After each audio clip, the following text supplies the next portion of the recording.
What's going on, everybody? This is Urban J Reviews, and today we're going to take a look at tools to have in your garage for SHTF situations, prepping, just tools to have around. Let's go ahead and dive in here and take a look. Let's get started. All right, so one of the first items I want to talk about is this Bao Fang. This is a radio that you can use to communicate. Now, you do need a license for this, but this UV5R right here, it's a radio to have as some sort of communication with people around you, probably friendlies, people you can get along with. So you can pick this up for 25 bucks on Amazon. It's good to have around. You can unplug it once it's done charging. Obviously, it doesn't need to stay charging. But anyway, great tool to have around. Better to have it and not need it than need it and not have it. I will put links to all these products in the description. You can check out the store for the Prepper store in the description and these products. Now, this is a Silcock tool. This is good for having around if you need to turn on water. You never know. I live out here in Arizona. Water is a premium, but depending on the size of the faucet or hose bit, you would use this tool here. So 4-in-1, it's like a key to getting water in most cases, like at 7-Eleven or whatnot. Now, I do use Ryobi Tools. I have all my chargers. I have a big battery, a small battery, but the two tools that you're probably going to need to have above all else: a drill. Okay, you could get just a regular old drill, but this Ryobi one is great. Get the set with the circular saw. The circular saw is great, but with that being said, having a backup blade for that, because you never know what you need to cut or do with that blade. All right, so let me go through here. I got this Vise grips by Irwin. These are great products to have around the house. You know, you've got the needle nose, you've got your regular pliers, channel locks, whatever you need to do, whether it be cut something, fix a pipe, or whatever the case may be. Having a set of pliers and channel locks and needle nose around the house. Obviously, I got the Allen key right there. And then Vise grips, having Vise grips around the house and right here. And then this cuts PVC if you need to make a PVC repair. With that being said, you'll want to have some of those, you'll want to have plumber's tape, you'll want to have plumber's glue around the house. I use the stuff by Wet and Dry. Also, you'll want to have some string on hand, WD-40, stuff like that. Now, when it comes to having a hammer and a hatchet, something like this, this has got 4 pounds right here. Beast, the thing's a beast, okay?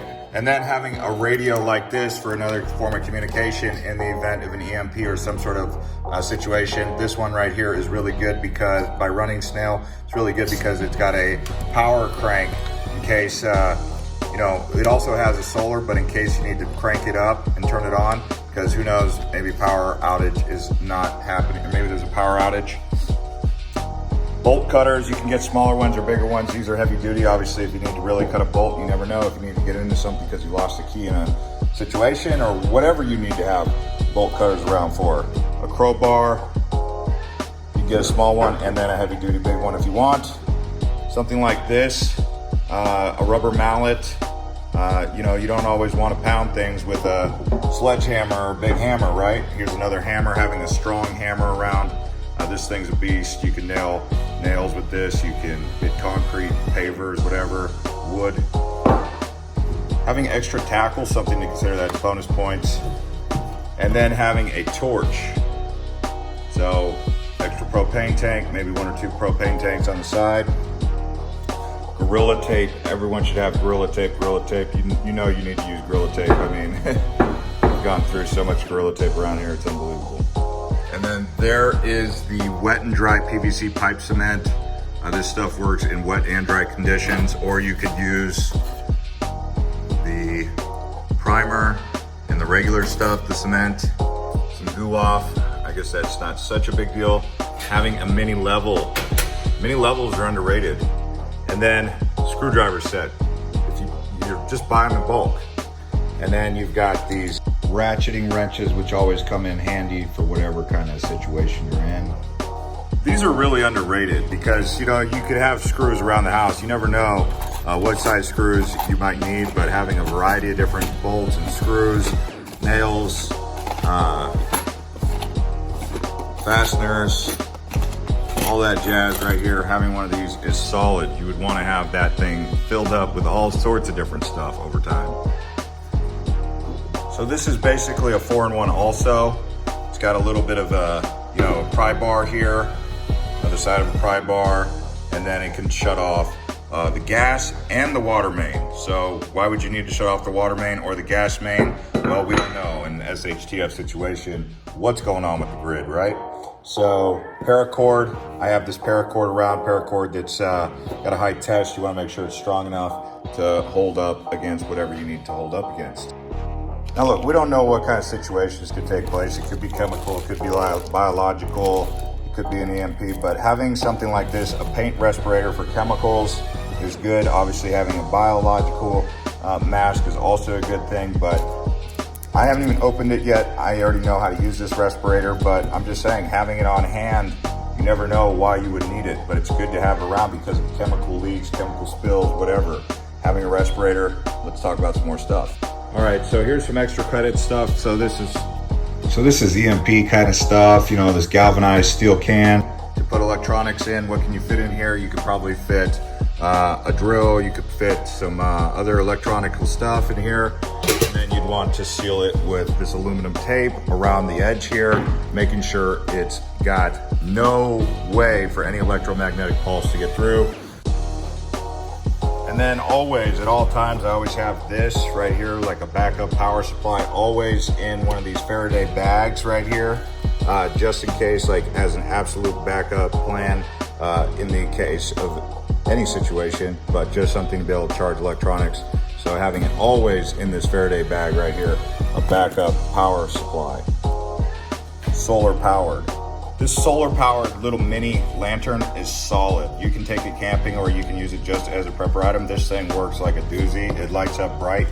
Having a tape measure obviously for whatever, but having a headlamp that can be powered by something like this backup solar power bank, pretty good option, something like this. So I do have 2 extra gas cans on hand. These are not the best gas cans. The best gas cans are the ones that last long term. But you can see I've got some Gorilla Glue. I've got some other fuels for things like weed whackers, weed blowers, or leaf blowers, stuff like that. Just kind of extra credit stuff. But fire extinguisher, latex gloves. So I do have these flood boots. They're solid, and then I've got these right here in case I need to wear some protection over my arms. Slip these on over my arms, put these over my feet. Never know when you can need something like that, but flood or fire or heat. If you guys get a chance, get you an ammo can or 2 or 3 or 4 or 5 or 10, whatever you can do. Ammo cans. So this right here is the Goal Zero. It's a Boulder 100. This is the Goal Zero Yeti 400. You can get the Jackery or the Goal Zero. I have the Goal Zero solar panel and this Yeti 400. So this thing would go into a Faraday can. If things got really heated, you don't want to be caught off guard. You want to be able to move fast. Put this in the Faraday can and it'll protect this. So this can charge, your batteries for your Ryobi, stuff like that. So you got to think it all the way through, and even a fridge. Let me show you. I always recommend having this fridge, this right here.